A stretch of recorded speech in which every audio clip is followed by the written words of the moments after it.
Hello, hello, hello. Welcome everyone to the stream. Today we will be doing a tinfoil hat stream. We're going to be doing these on Wednesdays. Basically going to be talking about what has been happening within the news. There's definitely been plenty to talk about as we get stuck into the information. But before we do all of that, but before we do all that, we'll welcome the panel members in. Matt from the Warble, how are you going? Yeah, I'm good, thanks, Sean. How are you? Yeah, I'm doing pretty good. And we'll also go over to Lucas. Lucas, how are you going? Yeah, I'm doing pretty good, Sean. Doing pretty well. How you doing? How you doing, Sean? And hello, Matt, as well. Hey, Lucas. Um, How are you, mate? I'm Yeah, doing not too bad. absolutely fantastic. So Yeah, that is so good. we'll get started into some of the content. I feel like let's probably get stuck into I guess the data the basically surrounding Penderbury. I think that's probably the topic to start off with. For those that aren't aware, Fly, I believe he had a press conference today, and this was Yep. basically the first sign where you could kind of tell that okay, maybe Penderbury might be like retiring. This might be his last year. Um, First of all, we'll just get stuck into just that in general in terms of not necessarily Penalty retiring because I feel like it's very clear where we sort of stand on that. I feel like even I could probably even guess Lucas's stand on it, even though he's not a Collingwood supporter. But what's our stand on potentially? You know, this being the first time Fly is like now starting to um, think that okay, maybe our goat Pendlebury might be retiring. Like, what's our thoughts behind that? I'll go first. Yep. Yeah, so I think it's the right thing for player and the club. Now, about 3 months ago, I didn't think that to be the case. I thought out of the three real old guys in Sidey, Howie, and Pendles, I thought Pendles was going to be the one to keep going because at the time he was just the same old Pendles. He was taking a rest every 3 rounds, but he was still playing brilliant Pendles football at the time. What's happened since then is Howie is playing, bit unlucky with injuries, but career best form, some awesome form. Takes him a week to get back into it when he comes back from injury, but I think he can still go again. And Pendles has dropped back a couple of notches. He's not the same old Pendles. He's still having to take every second week off. And while he did do really well in the first half against Brisbane, he fell away with injury, didn't he?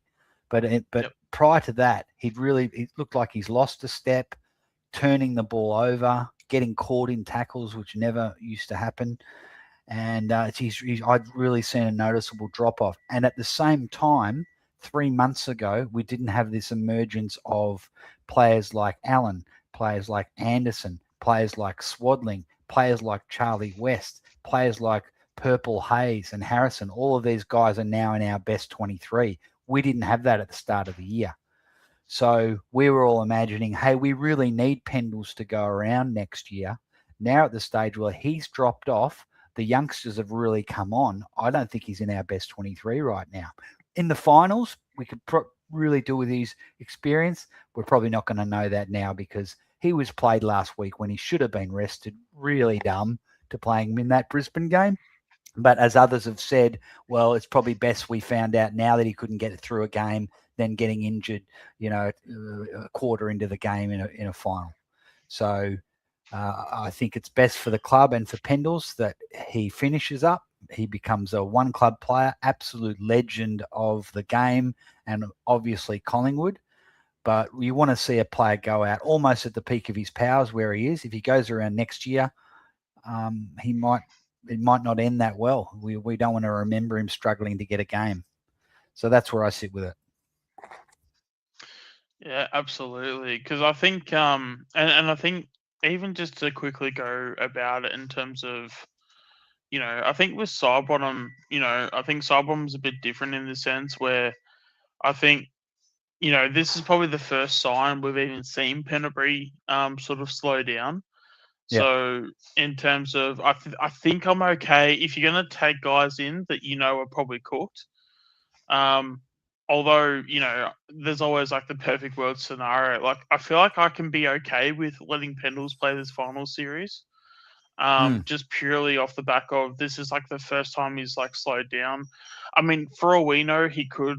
It's more I guess off the back of like his injury and I guess maybe that's what the club is weighing up, and maybe that's why we're struggling to sort of understand that maybe this is a injury where maybe he could overcome and like he could potentially play another season. But I think as well too, like I've been doing a little bit of research. I've been speaking to a few people, and it just really, and again, I don't know for sure, but it just sounds like this knee bursa injury. It sort of seems like this has been the thing that's been aggravating him all season. To think that this only just flared up just over the weekend, I think you'd have to be pretty naive to think that, especially when he has been, and I think I even touched on this the other week, is that you can kind of tell when Pendles is going to be Pendles, and it's when and Benny is in the chat. He'll obviously appreciate this reference being a Star Wars fan, but if he's moving like C-3PO, then you know that his knee's really bad. And there have been games where he hasn't moved like C-3PO, and he has had the freedom in his knees. And those are the games where you go, oh, okay, here we go. Pendles does look like he's like, he's basically went back the clock, 10 years or so. And I really think it has to do with the bursa that he has. So, first and foremost, that's probably the one thing. If we want to be a serious football club, if we're not even addressing that, or if we're just going to blindly just sign him up to a contract just to sign him up, I feel like the club would be, doing a disservice to us, to Pendlebury even, if we aren't getting that checked, at the very least, if you're going to sign him up, at least make sure that's right. But I think, going into next year, I just don't want to be like, and I think as well for me, as much as we're very critical and we're not going to hold back if Pendlebury does play next year, I just hope that he just doesn't have, another season like he's potentially had this year, because, I feel like Sidebottom's going through the process this year. I feel like Pendlebury could go through that same process next year. And as much as we sit here and we're very critical and we sit here with a critical eye, as a fan, I just don't want to be seeing, or I don't want to be talking about Pendlebury like we have with Sidebottom. Not to say that what we've been saying is either wrong or bad, but it's that's the thing. Like Pendlebury is our GOAT. Like he's one of the best players. So some can argue the best player we've had through the club. I'd rather treat him on the way out being a hero rather than being the villain. I'm sure people can know the quote from one of the Batman movies, like it's better to die a hero than to see yourself ended up becoming the villain. I really see that path potentially for Pendles, and honestly, like in all seriousness, I would hate for that to be the ending for Pendlebury next year, and I think that there's a really real chance that actually becomes like the reality next season. And but again, that bursa, if we do not get that 100% right, then like you don't even entertain the conversation. Like he retires then and there. But if there's some slight chance, that's the only that's the only thing that would even open up the conversations. But even then, I'm sort of very hesitant for him to play on next season, even if they get it right. See, I don't think you two do you two even care if he said, you know what, I want to play on but at a different club? Would you even care about that? No. I wouldn't like it. Yeah, I wouldn't like it. I'd be sad. But it'd be sad. But I at the same time respect the guy who wants to keep playing footy, and Yeah. whether that's he goes and it'd be awesome if he went down and had a run with Sale for a year or two. He could still wear the black and white, playing for the Sale Magpies like his old man did, and I did many years ago. But if it's Essendon, so be it. He wants to keep playing footy. He thinks he can bring something to another club. But where we're at with our list at the moment, it's not suiting us. But a Richmond or an Essendon or somewhere like that, I could deal with that. I heard Gold Coast was also interested as well. In Pendles? Yeah, Pendlebury, yeah. I thought that was Hogan. Was that Hogan? No, it's Pendlebury. Pendlebury was Gold Coast were interested in him, getting him across to help out some of the younger kids there. Mm. And bring some culture to the club. Yeah, well, I mean, when it comes to that, I mean, I essentially look at it as, if I don't know, I feel like it's pretty rare for me now to be upset with any players leaving. I mean, you would have to be like a real sort of, you would have to oversell yourself so much and then like force your way out. I mean, someone, and it's ironic because like we've obviously got you, Lucas, in the chat, like someone that went down the same path as like Ollie Henry. That's probably the only type of scenario I could see myself. And even they're not hating a player, but I would like just absolutely like disagree with everything Ollie Henry did. That's I don't know if that's just maybe because I've like changed my ways or because there was days where like I used to sort of hate on players for like leaving and it sort of didn't matter the scenario. But then I guess as you get older and you mature a bit and all that stuff, I think at the end of the day, when you have off seasons, players come, they go, all that stuff. And again, it Pendles, because it's one thing for Pendles to think that okay, I've got another year left in me, but it's also another for a club to go, okay, we have interest, we don't have interest, because I think that's probably the other conversation is that if we go, nah, we think you're ready to retire, then what happens with other clubs? Do other clubs go, well, mate, you're cooked, like But then there might be another team, like say a bottom 4, bottom 6 team that might go, well, shit, he might be, in our bottom 6 players, but the fact that we could potentially have a coach on field, the standards of us of Pendles playing a good game, at his standard, well, that puts him, in the bottom 6 players in our best 23. A club can look at that and go, okay, well, there is a bit of value there. Like, and I personally wouldn't. And this is my opinion personally. I don't think it would tarnish the way I would think about Pendlebury because, to me, in terms of a Collingwood perspective, I don't see us getting any more. I don't see us getting any more juice out of this squeeze, if that makes any sense.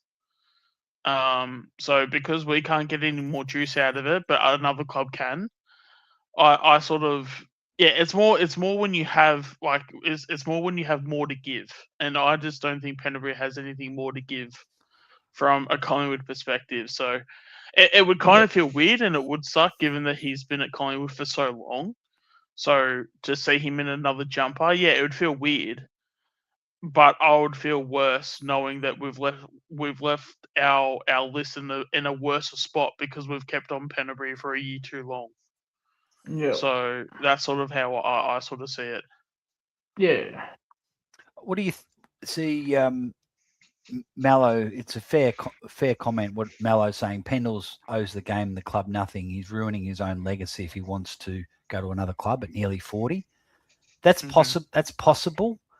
But I mean, I'll read out some names: Peter McKenna, Desi Tuddenham, Mick McGuan, Peter Moore. Now, I see them as Collingwood legends, and I think the club does as well. But they all went to other clubs. Peter Moore won a Brownlow at Melbourne, and he was my favourite player when he left in 1982, I think it was. So it's not ideal for your legacy, but I don't think it necessarily ruins it. Yeah. yeah, like I said, ideal world, he just retires out of football, goes straight into coaching. That's what he really should do. But if he doesn't, then we can't begrudge him. We're not offering him a contract. He wants to keep playing footy for a year or two. Well, then good luck to you, Pendles. Rather not see it. But he'll always be a Collingwood man in my eyes. Yeah, and that's the thing. Like, it's Collingwood like legend in my eyes. Yeah, and that's the thing. So, what value are you going to get out of Pendles next year? That because if he's playing, then that means someone else isn't. And yes, like I'm just trying to think of like a good example where especially when and these things aren't like locked in, but if we get say like a Lockie Neal, obviously that's probably like obviously like Lockie Neal wouldn't play reserves if Pendles is there, right? But I'm just trying to think of like someone that's now that would get an opportunity if Pendles decides to retire, and I'm thinking like or even if it's like even someone in the 23 but they're not getting midfield minutes. So are we now looking at like Angry Anderson? Is he now going to get that opportunity to play some mid minutes? Are we looking at? I mean, as much as he's been a bit of a talking point this season for being one of the guys that is very lucky to get a game every week, but is someone like a Long, if he's going to be that genuine inside mid, because there's a spot now open up because Pendlebury's either gone or stayed or whatever, that could potentially be a scenario next season. So, so if Pendlebury goes and then you throw Long into the middle to win, the clearances, instead of like throwing them on the wing, throwing them, in the forward line, things like that.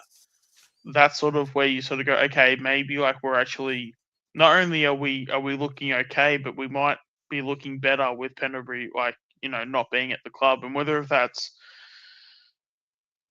him going on holidays and having a year off and relaxing, or whether if he goes into media, whether he just goes straight into coaching, who knows.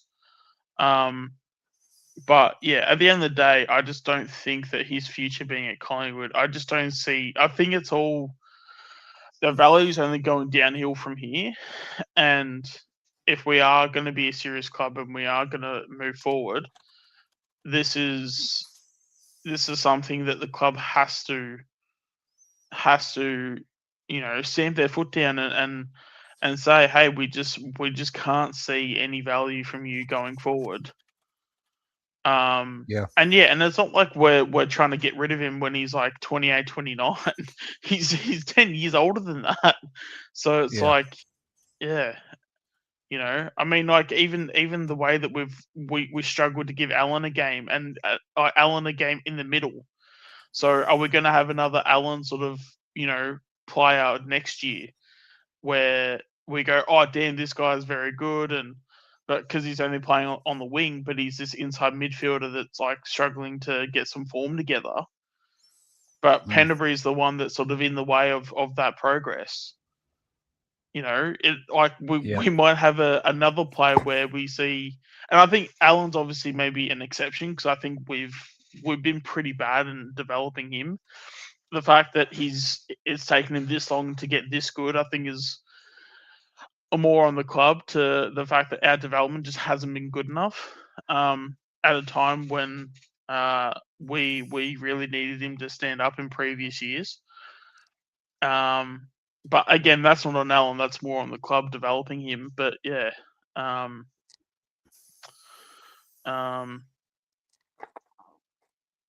but also just to probably go back on the fly stuff as well. In terms of I think it's actually pretty damning the fact that, and mind you, he could be saying things differently internally.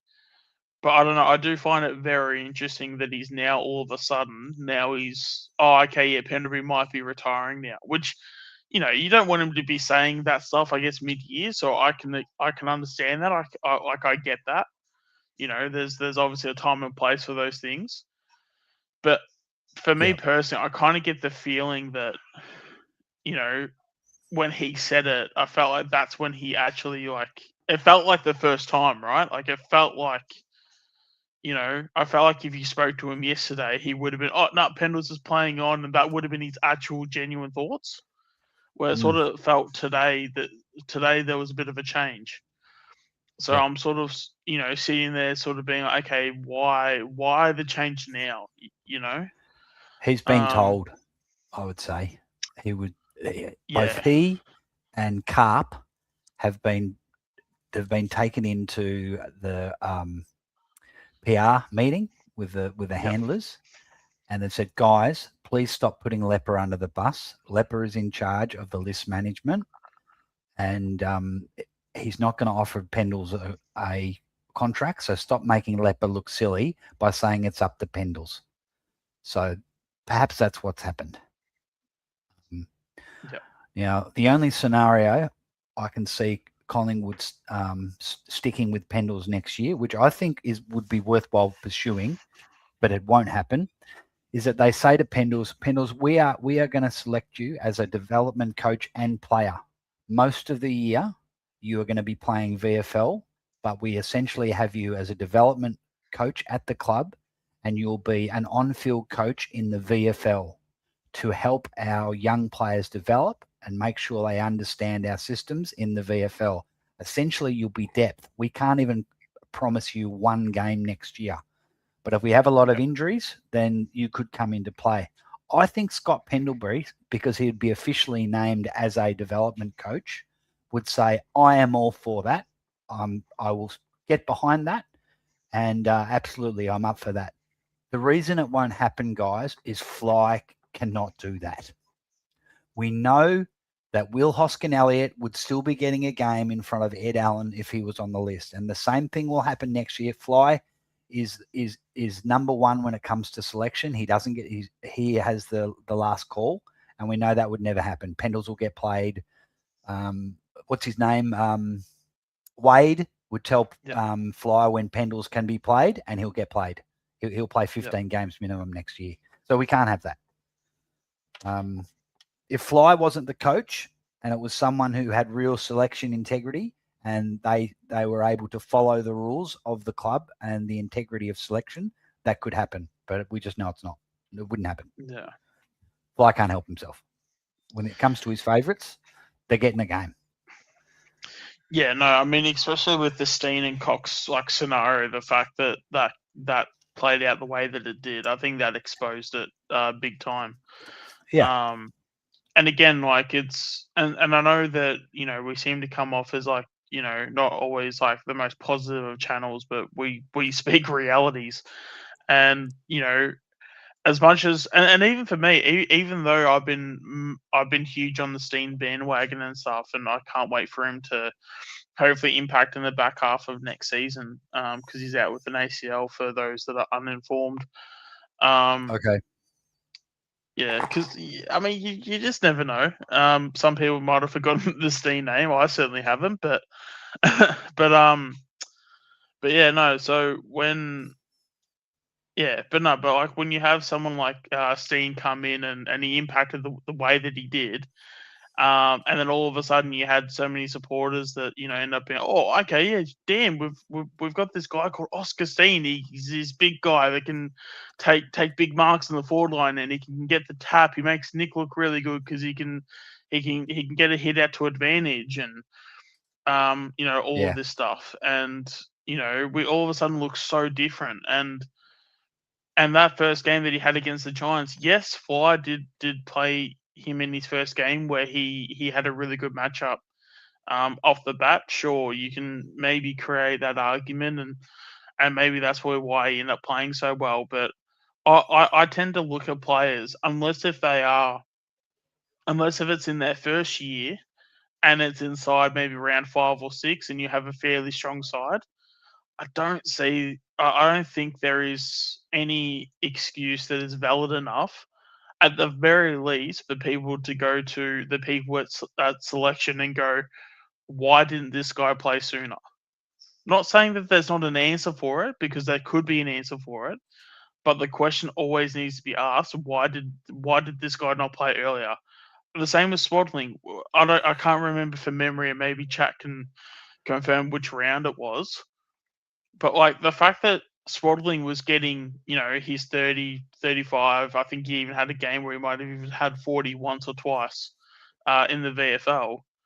At what point? And we definitely have passengers this year, so let's make sure we keep that in mind too, because 23, you could argue there was not so many passengers because so many players were playing so well. So okay, we can understand that it would have been hard to get in 23.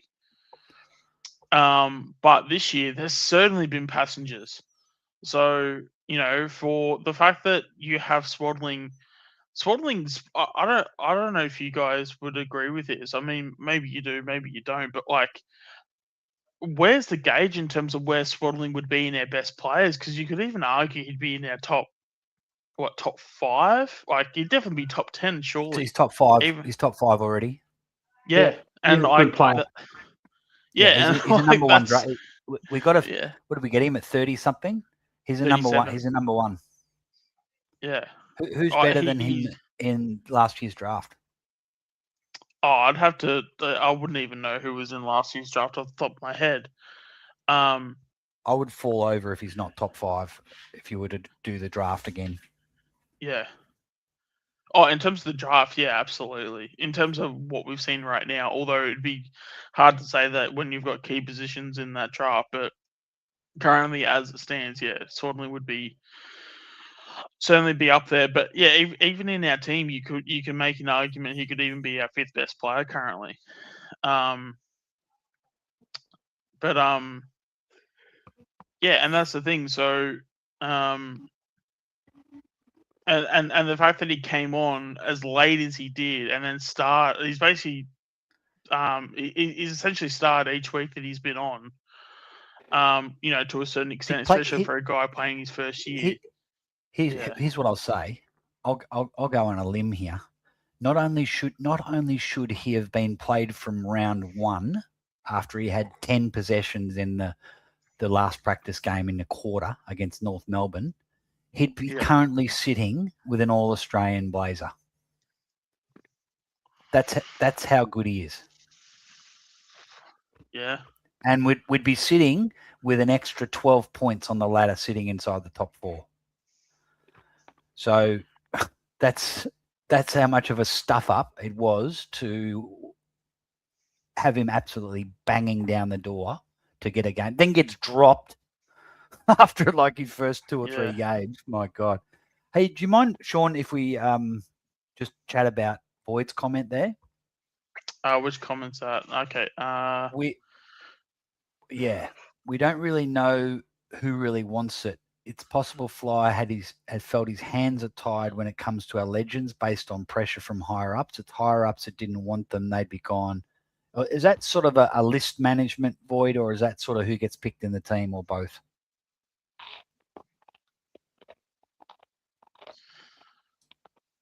What? So are we saying that even from the media department, or someone from sales are like, hey, let's keep Pennebury on because he sells merch or something? Is that what he's alluding to?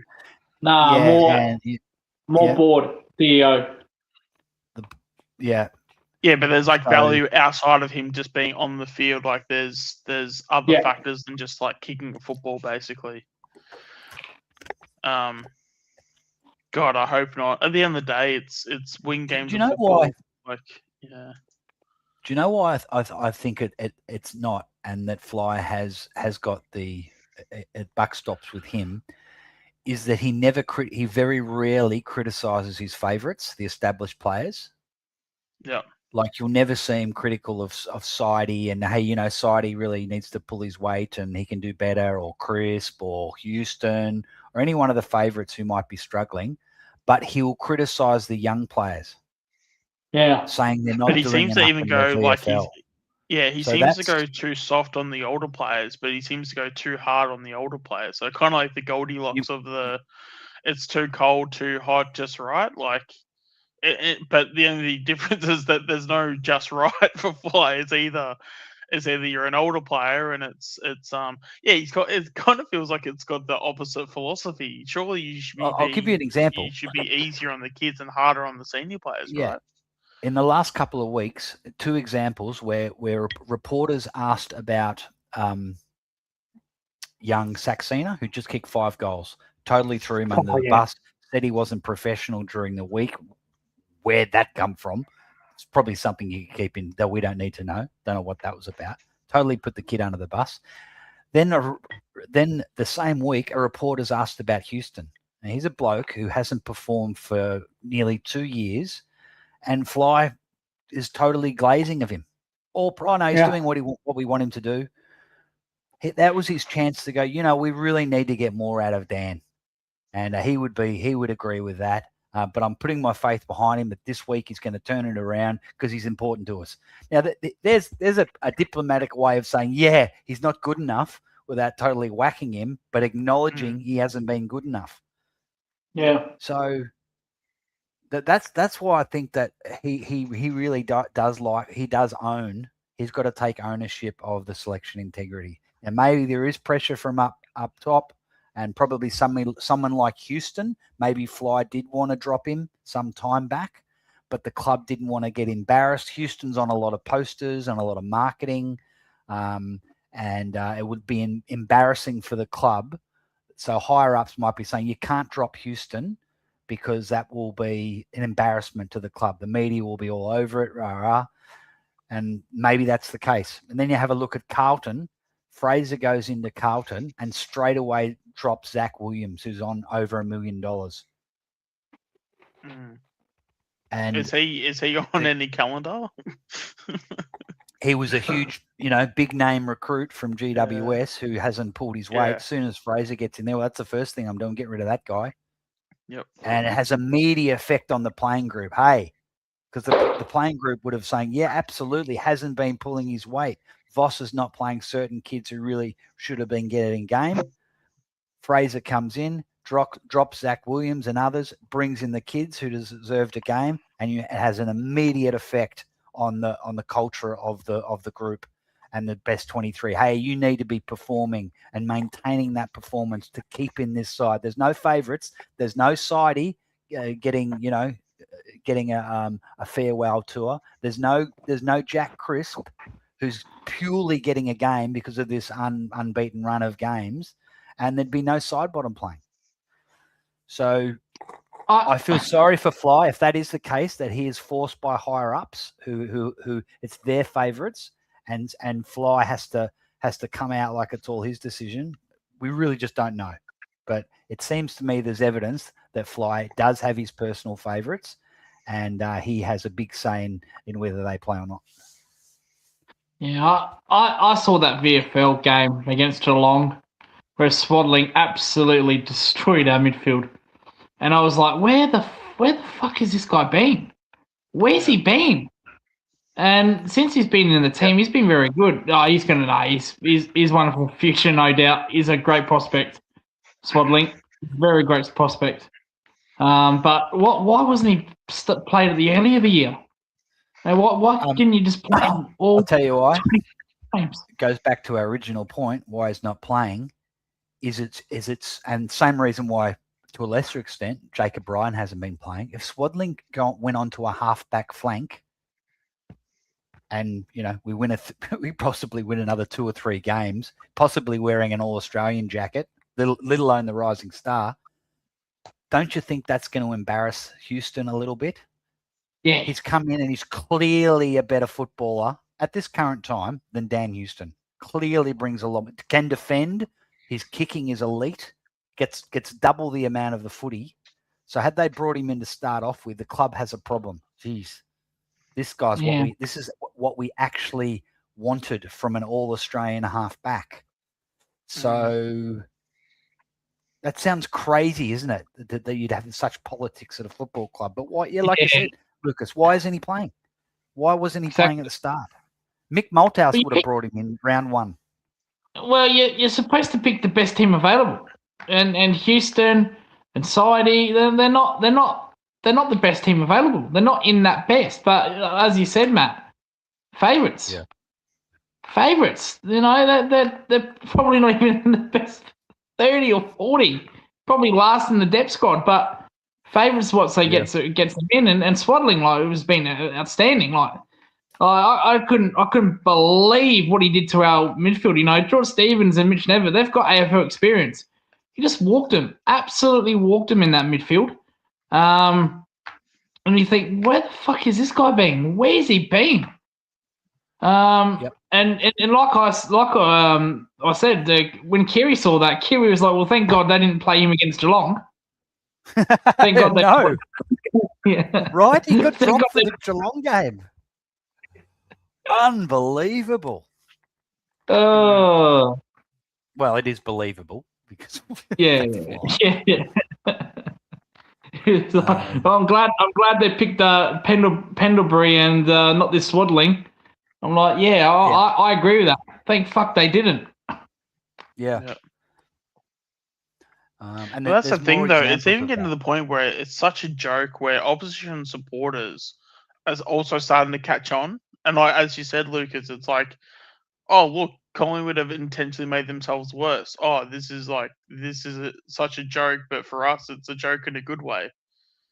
You know, it's like we're basically like we're basically cutting off our own legs, but then wondering why we can't run out any damn games.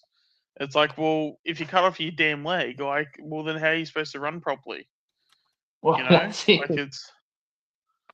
Well, but if you said to me, who would you rather play if Collingwood were playing Geelong in a finals game? Who would you rather see? I'd rather if you'd see Pendlebury or Swaddling, I'd say Pendlebury all day long. I don't want to see Swaddling. So crazy stuff. You've heard it first from a Geelong fan. Geelong absolutely smashed us again. Yeah. You know the other one, if you remember the first time you smashed us, you know what we did? The person we dropped before the first game against Geelong. That was when me and Ultimate went to that game together with Mick from Magpie Army Chronicles. They dropped Will Purple Hayes, kicked 2 goals and was very lively the game before, and he was dropped for the Geelong game. 2, didn't he? Yeah, kicked 2 goals for the game before, was dropped. And that was exactly what we were lacking in that game. We had the ball would hit the ground, and we had no one to get the crumbs. It would have been very handy that night.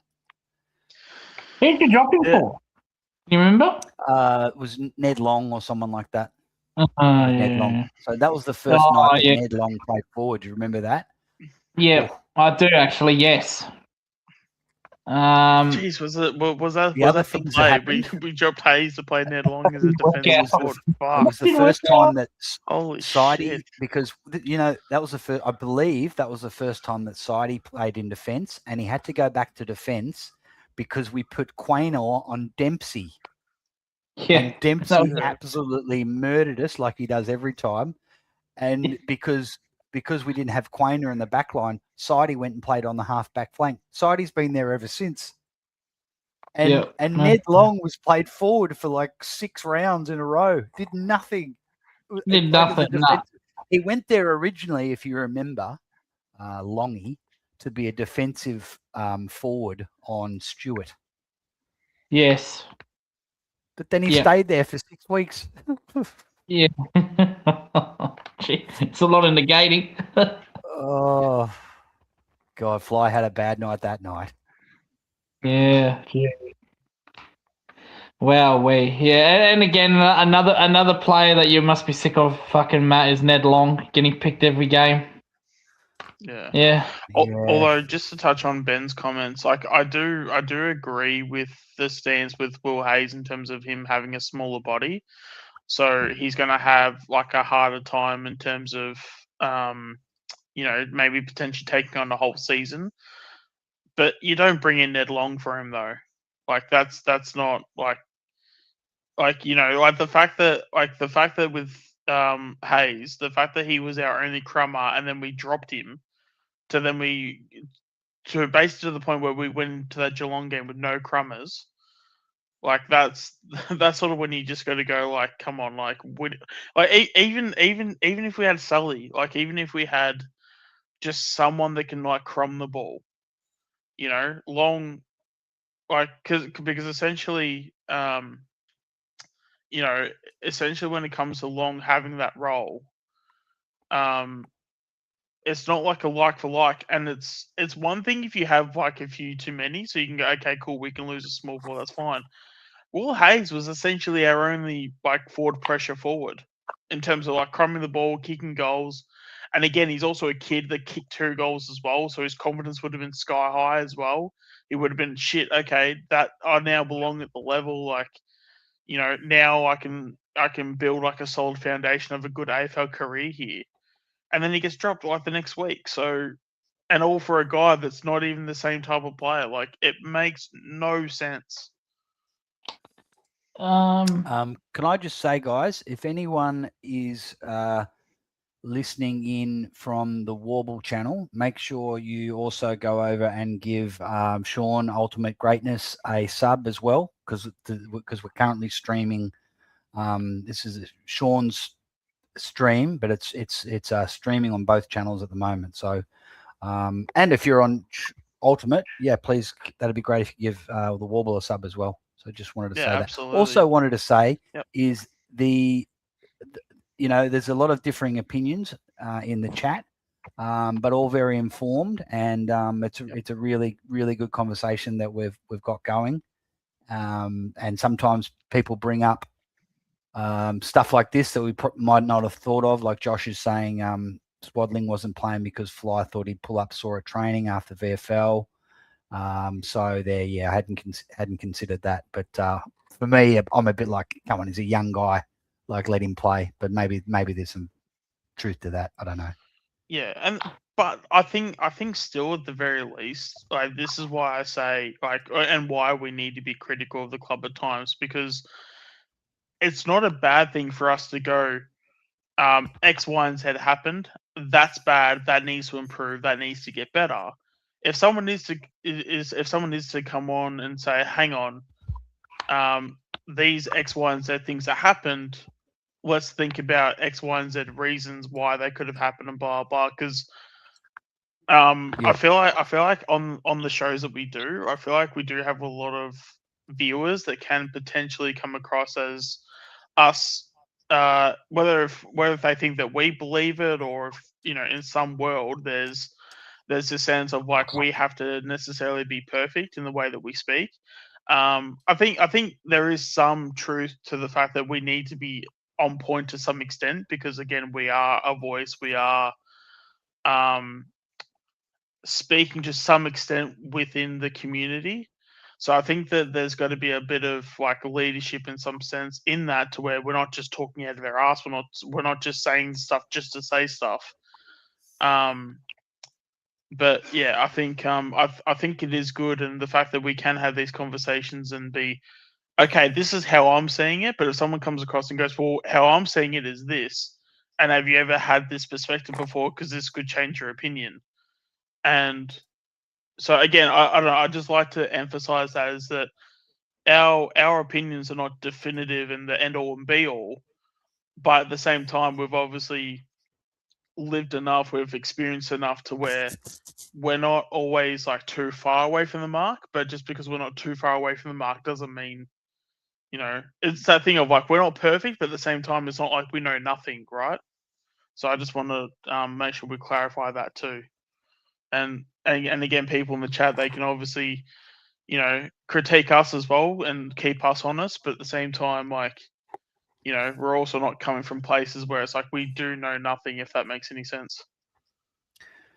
What I would say is that the type of sort of Carlton has been like a mirror for Collingwood at the moment. Like Carlton, absolute basket case earlier in the year, and couple of close games go our way, and we're top 4. So you've got Carlton absolutely in the doldrums. We're all laughing at them, and Collingwood, we're going to make finals, and just poles apart. And Voss, a lot of similarities with Fly about how his stubbornness with the game plan and lack of selection integrity. Fraser comes into coach that side. They turn into a basket case in the top 2 or 3 sides for the last half of the year. Who wants to play Carlton in the finals? No one. and they've just beaten Fremantle. Fremantle, bit of a dead rubber for them, but they have got so much confidence and playing at a style that everyone, including me, is like, I don't want to play Carlton. And yeah, there's a bit of an emotional trauma there to growing up having Carlton beat us in grand finals. But so my point going back to the thing is, if you go in and you fix a few little things of just a few philosophies, game plan wise, selection, in-game strategies, and a few things, look at the improvement. You can look at the improvement that Carlton have had just by changing their coach. So that's why we sort of all of these Carlton fans and our friends at the Jumper Punch, who we're gonna finish up before they start, because our boy Mick Sack, Magpie Chronicles, he's going to be on with the Jumper Punch tonight, so we're all going to go over and watch that after this. They were all vindicated. All of those, they were criticised. The Jumper Punch guys are criticised because they're critical of what the club was doing or what Boss was doing. And they're absolutely vindicated when Fraser comes in and turns it on its head. Absolutely has fundamental changes all through what they were doing, and selection integrity being a huge part of that. And look how they've turned around. Everyone thought their list was one of the worst in the competitions. Now, maybe it's not as good as Brisbane's, but is he not getting the most out of it? So that's what can happen if you change a few fundamentals. Yeah, that's how quickly you can turn it around. And that's probably like the other thing too. Like, and I know people are going to get annoyed by me saying this and stuff, but it's as like we have made some really big blunders. Like, and I probably don't even need to say what I'm gonna say, but because like so many people will probably know what I'm about to say. But yeah, I mean, when it comes to someone like a Jacob Ryan, that's another player that we could be having out there. Yeah, he could play and he could absolutely shit the bed, and we can go, okay, cool. But like, there is a very real chance, and let's also just sit back and just sort of soak into the information of the fact that the fact that I'm willing to die on this hill, and this is the guy that said that Steen is better than Mason Cox. The fact that there's been other players I've mentioned in the past that have come good. I was one of the early adopters of Frampton, where I kept saying just put Frampton in the back line and just leave him the hell alone. And we've finally got Frampton in the back line. Like, I mean, I can't go into like so many of the takes I've like had in the past that have come off because, again, I'm only just going off the top of my head. But like, I cannot help but just die on this damn hill, and the fact that it's like we're not going to even get that opportunity for Jacob Ryan, it's just really sad. Because that's again another. I'm happy to call it as like another one that the club's gotten wrong. I know that he may not go to another club, and he might be another Finlay McRae at West Coast and things like that. Even though, again, I still think Finn would have also had his opportunities to get some like seasons, some games. Yeah, there we go. Peter's there in the chat. but that's the thing. Like, this is why like these conversations need to be had, and the discussions, need to be had. Questions need to be asked. And again, I'm happy to be like if the club was to basically come out tomorrow and go, and they're not going to, maybe because it is a bit of a thing of if they single him out, it's going to be a bad look, blah blah, all this stuff. But if the club was to come out tomorrow, this is where we see Jacob Ryan. This is why he's not getting games. At least we can sort of sit back and go, okay, cool, understand. All right, like we can at least see the picture, but. I sort of sit here with a pretty good track record. And the fact that I'm still willing to die on the hill on it, like, I'm not saying that my opinion is like definitive, but like, surely if you have a guy that's got a pretty good track record, like, I don't know, I would really appreciate an answer from the club, but I know it's not going to happen. Anyway, that's my 10 seconds of fame for Jacob Ryan. But yeah, there you go. I just want some answers because like I don't know. I feel like whenever I've had these things, I've been pretty right in the past. So, yeah. Well, here is the I want to show a quote. Now, what we say on here, and it's the same with our friends at other channels like Magpie Army Chronicles and Ultimate Greatness, doing streams now as well, mate, and my stream, is that we have a lot of our opinions are unpopular, and because whether it'll be about don't want to say his name. Let's move on. Now, it might be about Lipinski, or it's about Sidey, or it's about Houston, or it's about Fly. Okay, and this is, where is it? This is the quote by Arthur Schopenhauer. All truth passes through 3 stages. First, it's ridiculed. Second, it's violently opposed. Third, it's accepted as being self-evident. So, often we just get absolutely mocked and almost violently opposed because of our views. But then 2 or 3 months later, everyone's going, oh, yeah, that's obvious. Oh, it's self-evident. Yeah. What do we think about the All-Australian squad? Are you happy with it? No. Yeah. You know what? I've paid absolutely zero attention to it, and I don't think I ever will. I think the All Australian team is one of the most overhyped and just why? I mean, I can understand it from an individual perspective and why people would, if you're a player in the AFL, for you to get the All Australian nod and to get picked. I can understand how special that is and all that stuff, but from a Collingwood perspective, I don't see like the point in it. Like, and even then, it's like, okay, cool, we've got a couple guys that like made it, blah blah, this, that, the third, or whatever. Like, I don't know. Like, I just never, I don't know. I just have no interest in it, to be honest. I'd rather focus on winning flags. That's basically where my thought process is and always will be. Yeah. What didn't you like about it, Matt? No. This, I tell you what, going on Into the Woods podcast tomorrow, and Dermot, and it's going to be fiery. Dermot and Mick, they're going to be at it because Dermot picked Josh Dacos to be in the All Australian, and he was talking about getting shot down. We were all in the chat going, "Oh, Josh Dacos has had an average year at best," and Dermot's justification was there was no one else on the halfback in the league who were any good. So it was we're picking from a bad bunch apparently. Yeah. So what? And he made it. Yeah. Did he? Did Josh? He made the squad. He made the squad. Yeah. So. Well, there you go. But Billy Frampton was very unlucky. So I think we should have had Nick and Billy Frampton. Billy Frampton owns nearly every key forward. Very rarely does he get beaten by one of the big boppers.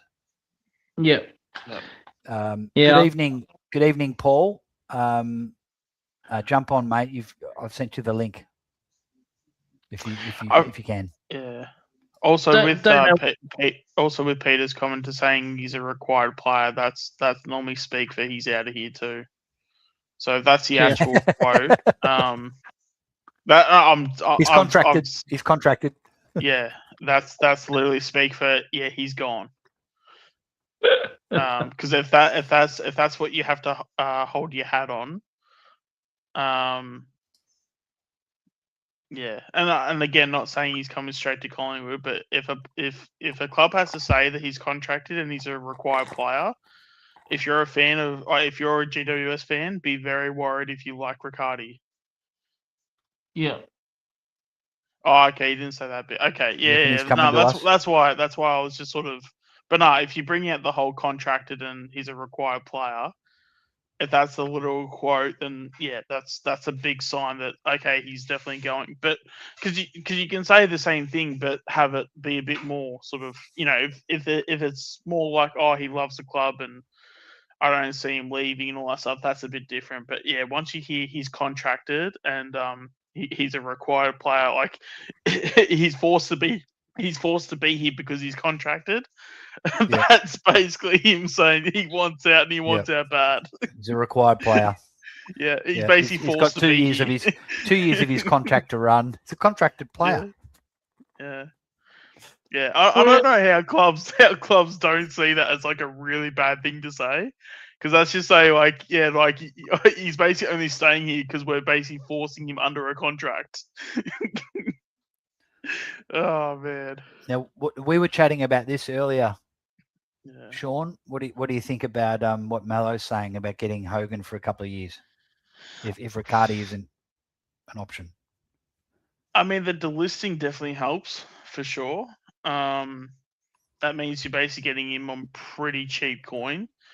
I'd imagine we probably get him through the delisted free agency, so it'd be similar to a Tim Membry, right? That's how I would probably see in terms of how we get him. Which again means that he's taking a senior spot. I mean, yeah, I think it just comes back to his health, isn't it? Because if his health is right, then it's kind of a no-brainer, especially if you get him like on 200k or whatever. Yep. Yeah, I mean, Benny, I can hear the whole like free hit argument, and I guess in a sense you are right, but that's again at the end of the day, it's like if it's a free hit and then he only plays say like 10 games in the season because he's injured for the majority of it. I don't know. That's always like the interesting one, because again, would you take like if you could lock in Hogan for 10 games? Yep. Would you rather that, or would you rather like a Sam Gayfer that's like an 18-year-old? Or maybe that's a bit of a different story because they're key position. But I don't know. I'm trying to think of like. I'll tell you what. Yeah. What I'm thinking about. We don't have a full forward. Yeah. He won a Norm's, what do you call it? The Coleman 2 years ago. Yeah. Right. So if he's fit, he's an elite full forward, and he's 31, 32. So if we're getting him for nothing, it's pretty handy to have on the list. But if you're getting maybe you keep Membry as well, and Membry becomes depth. So that if he's not getting up, then Membry's there. Westy is getting played every week. You've got McStay, and then you've got, hopefully you get enough out of Jesse Hogan and Membry. But if you were to get there's just no, who are the full forwards available that can kick 60 goals a year? That's the thing. Yeah. So I'd try and get 2 forwards. I would try and get a Hogan and a Kelshadere and a Riccardi. Get a young bloke who can, partner up with Westy in the future, but get a Hogan as well, because we can get Hogan for nothing. As far as trade wise, whatever. Yeah, like we wouldn't have to pay him too much. Yeah, we wouldn't have to pay him too much. Maybe 500 or 600, which we can afford now. I think even that. I think Membry would be on about 3, 4. I reckon you'd be pretty sold with that. I mean, that's also another point from. Yeah, especially with Mello, that's also a good point where he could be a really good influence on Westing and Sam Gayfer as well. Good point.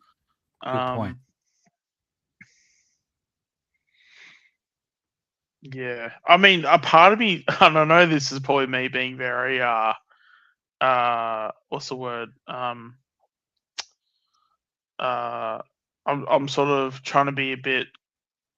Anyway, I'm trying to think of the word. Anyway, I'm sure it'll come to you guys when I'm saying what I'm about to say.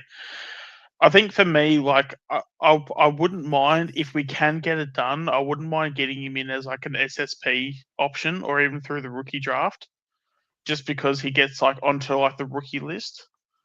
Because I think something like that would be pretty good. Because then, you can guarantee he's not on too much, but then they can also open up a senior spot so we can then draft a kid. because I think we're already pretty stacked. Sorry, not yeah. Sorry, we're pretty stacked for list spots as it is, and if Hogan's taking a senior spot, it's going to give us more flexibility if he goes through the rookie draft or even like the SSP. But I just don't know if we go down that route, if a club's just not going to go, nah, we will guarantee you a senior spot.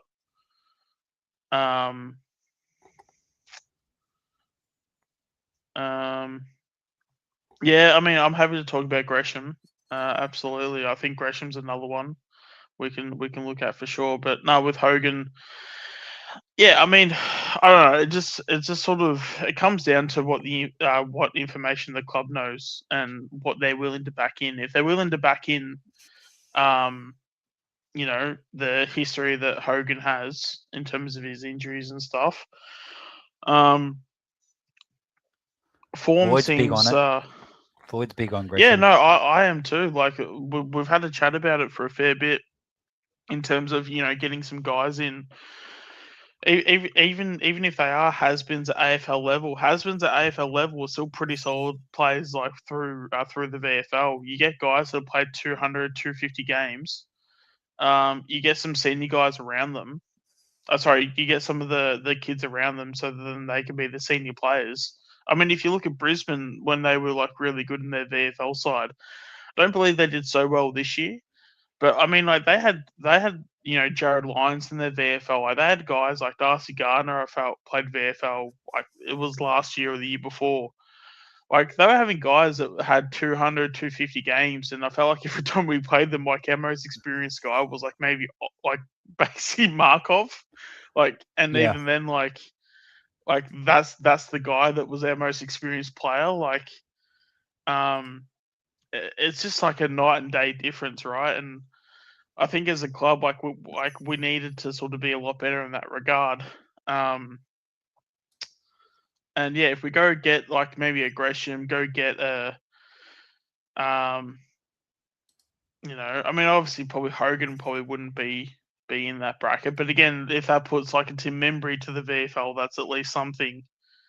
Yeah, just try and get some guys that have that, you know, that roughly 200 games experience of AFL.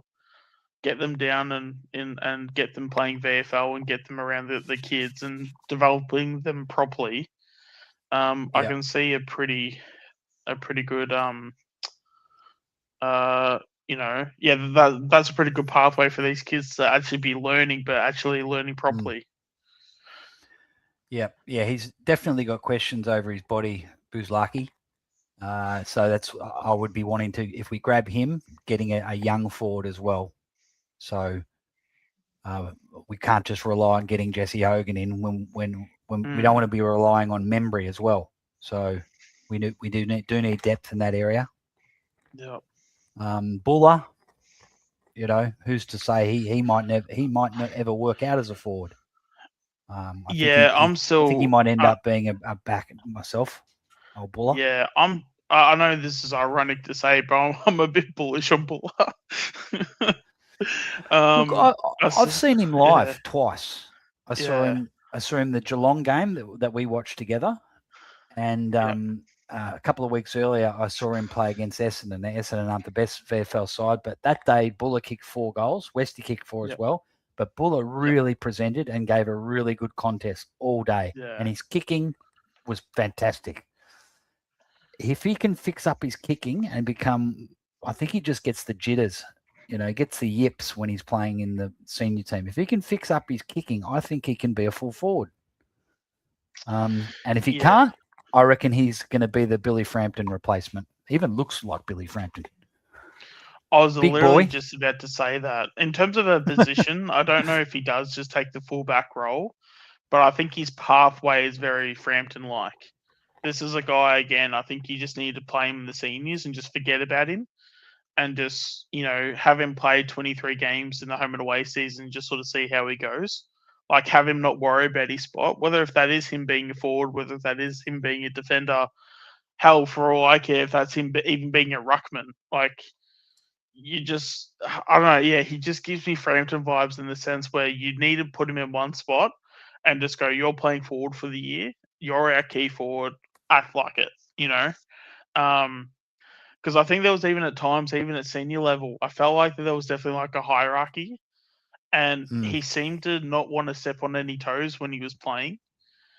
And yeah, I don't know, I just sort of get vibes because again, when you're at VFL level and you don't have, your team members, your mixed days, and we know with mixed day, if you're not up to scratch, you'll get a verbal bath from mixed day. So I'm wondering if someone like a Buller, is he sort of worried about things like that, where if he's stepping on toes, instead of not apologizing for it, he's very apologetic for it. Maybe that's like an attitude thing, but an attitude in terms of like he needs to, grow some balls and to toughen up a bit, because he seems to like, I know the last VFL game he played, he had a bit of the angry pills. I actually would like to see that him do that at that AFL level. So this question that Chris is asking, we're doing a stream later, an opposition stream, and we're gonna that'll be we'll probably spend half an hour talking on the potential of us, these Sydney guys being on the lookout for another club. In short answer, I'd look at taking Blakey because he is just the type of player we need. A running halfback, probably the best in the comp. So that's my short answer.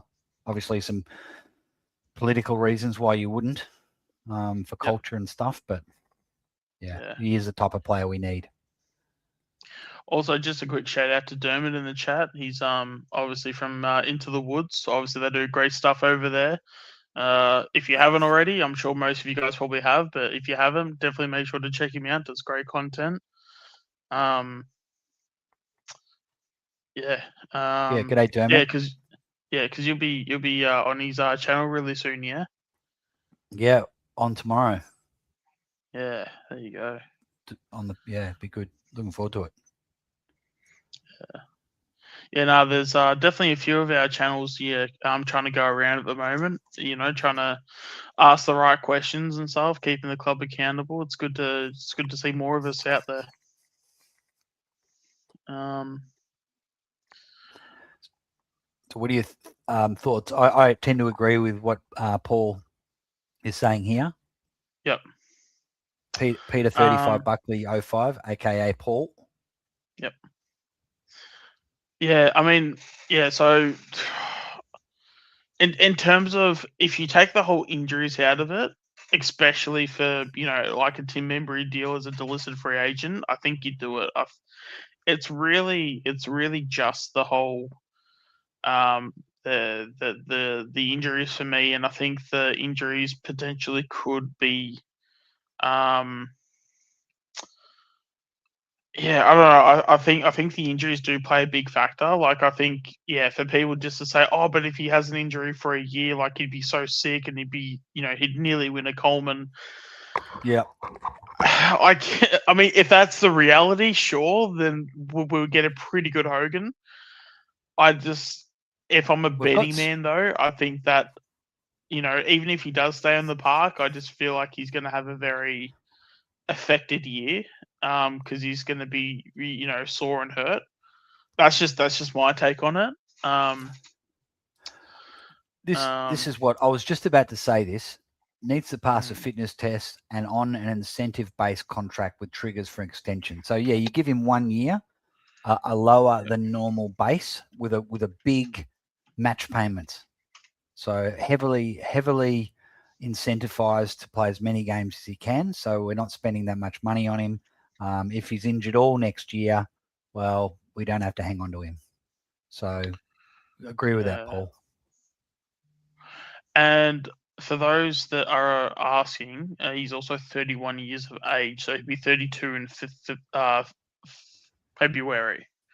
So he's not super old either. Because that's kind of what I was like thinking. Like, if he's 35, then you probably go, he's probably over the hill. Yeah, he probably has a year or two actually. So I don't. Yeah, it's one of those things. Like, if you're gonna back it in, then just back it in.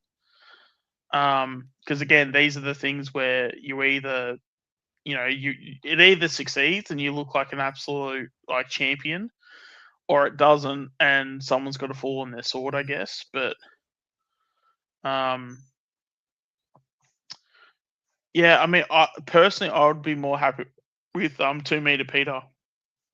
I think that's because if what Paul was saying is right and Riccardi signs, then I think 2 meter Peter's probably.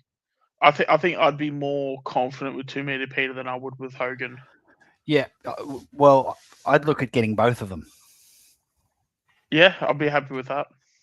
If you couldn't get like a young with 2 meter gun, Peter, you could even use Pendlebury as a, as the trade capital too. Yeah, that's interesting. You wouldn't have to.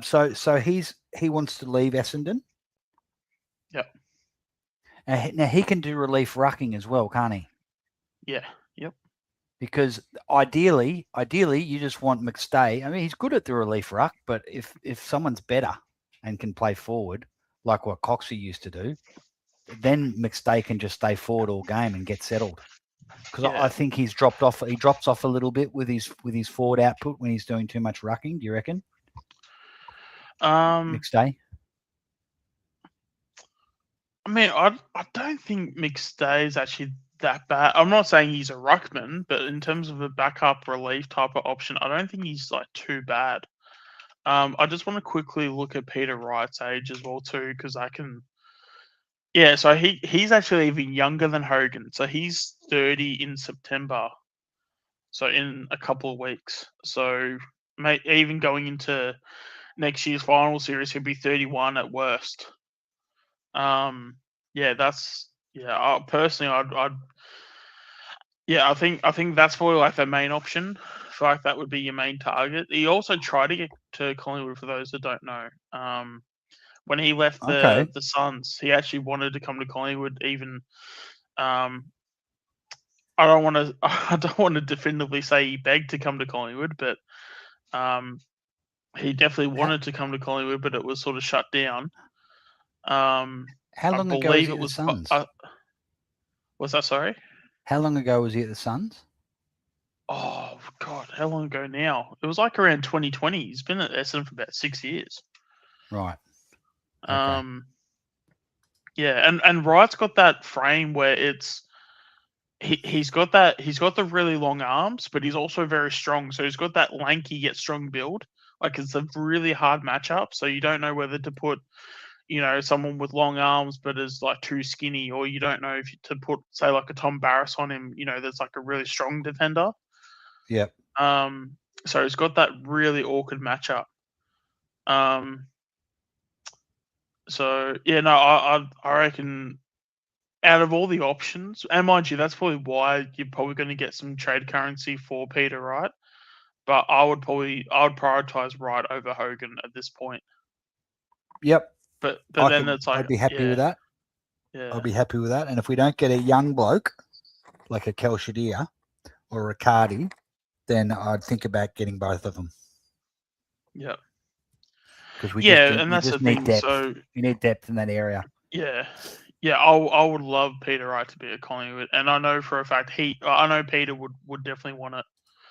Yeah, see, there you go. Dermot's backing me up too. He tried to get to us. I know that for a fact. But we turned it down.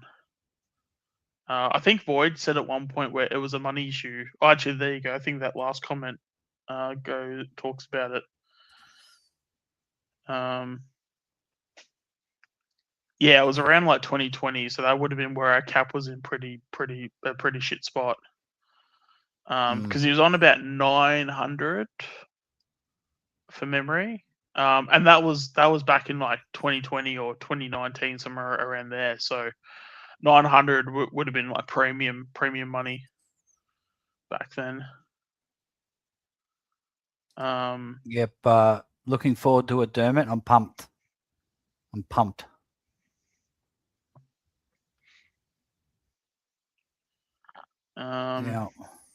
Yeah.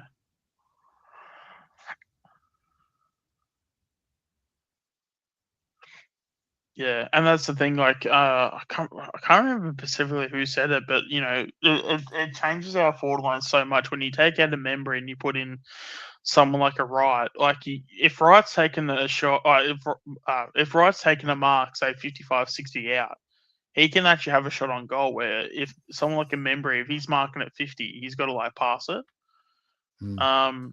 And we've kind of got a few guys like that. Like even like Shooter's probably another one.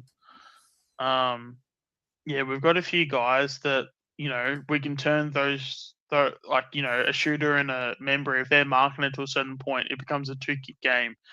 But then if we swap those players and get a Peter Wright, those 2-kick,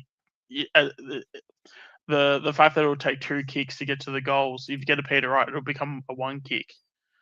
So if you're having shots like goal from 55 out, 60 out even, that's going to be a massive advantage. And again, he's also a decent mark too. So, okay, so this is really good. Yeah. This everyone getting a lot of good knowledge in the chat that he was doing really well on the ruck. So if he can play a role in the ruck,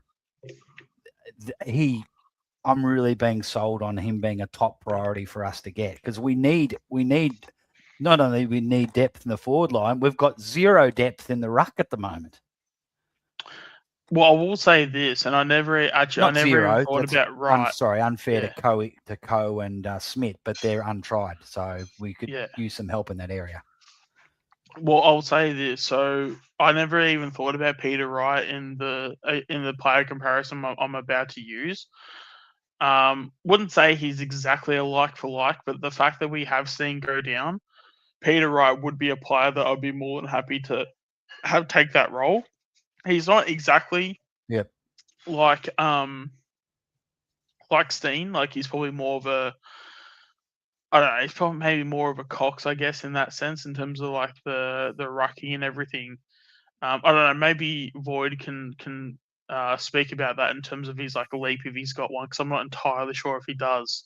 But he's certainly no Cameron. Like if he's going to jump, I just don't know how high. And as Benny's saying, which is the point I was about to get to, is that if this is the Steen replacement that we have for at least the first half of the season, this is a great move. This would be a great move if we got him. Yeah. So I'd be very happy if we got Peter Wright just for the Steen. Just to cover for the Steen injury, that would be fantastic. Yeah. So Peter's saying we're speculating about that, but he did, like you said, he did want to get to us, and he was a Pies supporter, and it's not that much of an attractive proposition to hang around Essendon for the next few years, is it? Yeah, well, he's got a year to go in his contract, but I mean, plenty of players have been traded with a year to go. It just means you just got to pay a little bit more, because Essendon can just be pricks and go, but he's contracted, so pay up a little bit more. But surely a 3rd round pick gets it done. Yeah. Yeah, if you just throw a 3rd rounder, even if it's a future, just throw a future 3rd rounder in there. What we can do next week. I saw Anthony on Pies Footy has got some good software. It's like a website where you can build a list. So I might join up on that and do a bit of a list build. We can do that together maybe next week. Hopefully we're still hopefully we haven't been knocked out by then, but that'd be fun to do. Yeah. No, but that's the thing. So with Wright, I would imagine, Essendon are probably going to be pricks in the trade, but oh god, they could turn around and go, well, we want a 2nd round. If they wanted a 2nd round, I'd tell them to get stuffed. But surely, because I think a 3rd rounder, especially for a guy on the way out, I think that's, I don't know. You could argue maybe it's a tad overs, but it's at least it's a solid pick that potentially Essendon could get, even if you throw them a future and you can maybe sell them the fact that we might be terrible for the next couple of years. So then it's the pick's like half decent. But yeah, if we can get a pick, say somewhere around if we can get a pick, say somewhere around like pick 50 or something, I'm sure they can use that. They can get someone in, bit of a project player, maybe even get a long-term key forward or something in or a forward ruck, like a long-term forward ruck in Wright's place. Because I think Avoid and Ray have spoken about that they're pretty good for rucks. So again, you just go get a long-termer, and even if he takes 4 or 5 years, it's not going to matter because you've already got those in place. And go from there, and then we get Peter Wright. 2 meter Peter. Yep. Yeah, no, and he's, as I said, he's got the long arms. Like he's got that really deceptive sort of like. He's got the long arms for a guy that for players that are normally very lightweight, but he's got a lot of muscle on for a guy that's got very long arms. Yep. So he's very, very strong. Yep. And yeah, you just pop him in at full forward. It also puts some pressure on Buller to do something next season as well. Yep. Good. And yep. Yeah, I'd be more than happy with that. And again, if that's your Steen replacement for first half of the season, and then you sort of let it play out and all that stuff, then there you go. Absolutely. I wouldn't even be surprised, even if we, and again, touch wood, because I'd never want this to happen, or I'd never want any injury to happen. But I would be kind of curious if we did have, say, DC go down, if Wright could actually just do the rucking full time as a main option. Because I reckon he probably even, I can't say this for sure, maybe Void can back me up on this, but I would probably even back him in to even do it full time. Why not? Because he's got that aggression as well. Like, he's not going to just like, he's sort of that type where if you push him, he'll push back. So he's got that aggression in him. Sometimes that can be half the battle. Yeah.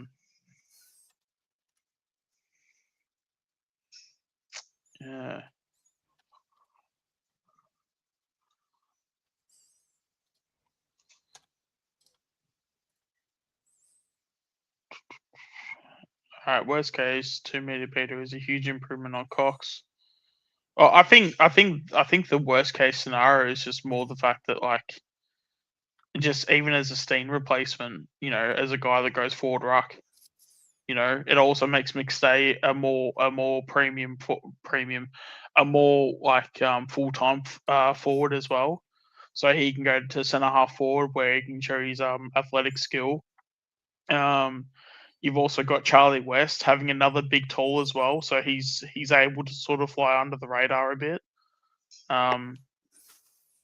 Where I feel like Membry probably doesn't do that as much.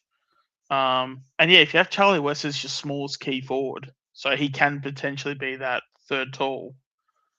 You can sort of develop him, still give him AFL games, and it's sort of like a win-win for West as he's like sort of learning as he goes, but he's also not having, the hard matchup every week. So yeah, no, I think it's fantastic if we get him. I just hope Essendon don't be pricks and ask for a second-round pick. Someone was saying before straight swap with Darcy Moore. Would you do that? I can't say yes to that. I still think that Moore you're still hanging on to him as a forward. Actually, that thought didn't even cross my mind. Actually, I mean, that could be another option. Yeah. But I still think Darcy could. If we throw Darcy down back still, and you have Puncher down there, I think Puncher is that Murphy type. And if Moore gets a Murphy type around him, then I think he plays a lot better. Here's how I see Moore getting played. He gets named in the forward pocket, and he has a license to be a third on baller, a ruck rover. Yeah, and he gets to go wherever the fuck he wants. Yeah, what's that? I'm pretty sure I said this maybe about a month or two ago. I've terms of been just saying it being for a as an while, extra. but because that's when I played under Bergs. Yeah. That's what he gave. That's what he did. He allowed me. He named me in the forward pocket, and Yep. basically I spent most of the game. I'd play a loose man in defence, but I could go. I had a license to go everywhere, and every now and then I'd get tagged, but mostly I could just So it can swing down, get on the end of a goal, but mainly sweeping across half back. Doesn't have a man. That would be perfect for him. So we're one less down in the forward line, but we've got the wingmen and the on ballers who can float down and kick goals. And of course, Darcy could float down and kick a goal as well. That I see, if the club could have the balls to do that, you would get peak. You may get peak Darcy Moore back and take the captaincy off him. He can't be captain. Absolutely, you take the captaincy off him. That's that's the first thing you do going into next year. Yeah, you take it off him and you put it straight onto Nick.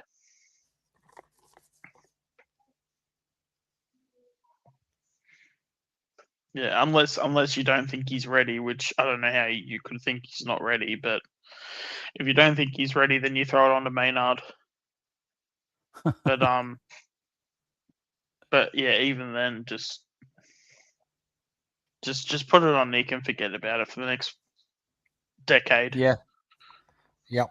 He's ready now. He's been ready for a couple of years, I reckon. Yeah. He's like, did you hear him mic'd up against West Coast? Did anyone else hear Nick Dacos? If I hear the comments, I might remember it a bit. It sounds like I should know it. He's our captain. He's already our captain. the confidence on this kid. Yeah. Yeah, no, I mean, it wouldn't surprise me. I mean, the dude's a freak. Like, the fact that he could even potentially be like a Chris Judd type of leader where he just puts everyone on his back. And although now that I said Chris Judd, I don't know if that's a good thing or a bad thing, given that what Chris Judd was doing to Carlton and stuff and how his shoulders were cooked for carrying West Coast. But, yeah. Yeah. So, all right. Now, we're going to be are we finishing up soon? Because Chris is saying that the jumper's about to start. The jumper punch. Yes, we're promoting a Carlton channel. Yep. Yeah, we are in the year 2026, and a Collingwood channel is promoting a Carlton channel. Yes, this is a reality right now. But we do have one of our own. Mick Sack, Magpie Army Chronicles, is the Collingwood representative on the jumper punch, and let me tell you, if he fills in for their Manny, they have a Manny who's a Collingwood supporter, and when he is not there, Mick fills in for him, and that show is elite because half of it is Mick just winding up Rocco. Yeah. And also Mark, the Essendon guy, winding up Rocco. So it's good viewing. So we're going to go over. And they're good lads. A lot of the Jumper Punch boys come on our channels, and they're really good fellas, and we have a bit of good banter. So, do you want me to find their channel? And I've got the link actually. I'll put it in the chat now. Yeah, because I start at 7:30. Yeah, so they'll be starting any second. They'll be if not already. I think they've started. But let me just grab a link. Yeah, no, I'm happy to hop off now. We can all go watch the Jumper Punch and Okay. Yeah. Make sure we go over there and we support Mick and support her over there and let's get like 20 Collingwood supporters. Let's all go there as a Collingwood army. Go Pies. We'll just like berate the whole chat. And but yeah, let's get over here and support Mick. Yeah. Yeah, sharpen up the pitchforks, or do we just leave the pitchforks at home? Bit of friendly banter. No, they know us over there. Yeah. All right, let's do it. All right. So is that it? Are we just gonna finish the show here? Oh yeah, I'm good. All right. Awesome Geez, that went really fast. Awesome topics raised in the chat. Bloody elite stuff. And Paul's comments, like we're just gonna say, Collingwood in the chat. No, I forgot. Just I forgot to bombard mention. him with that. I forgot to mention. The Warble channel. We're doing an opposition Oppo fans stream tonight. So Yes, that will be on around about 10 p.m. tonight. So some of the topics that we didn't get onto tonight, like maybe do we go and get Blakey or something like that? We can chat about that later. So that will be Lucas, myself, Ray. Void's Mrs. Ray is very knowledgeable about Essendon, so we're going to be talking a lot about the coaching saga that's gone on there, and Void as well. And then we'll get a few of the regulars on a bit into the second half of the show, so that'll be fun as well. Absolutely. All right, I guess we'll start the outro, guys. So yeah, hopefully you guys have enjoyed the content.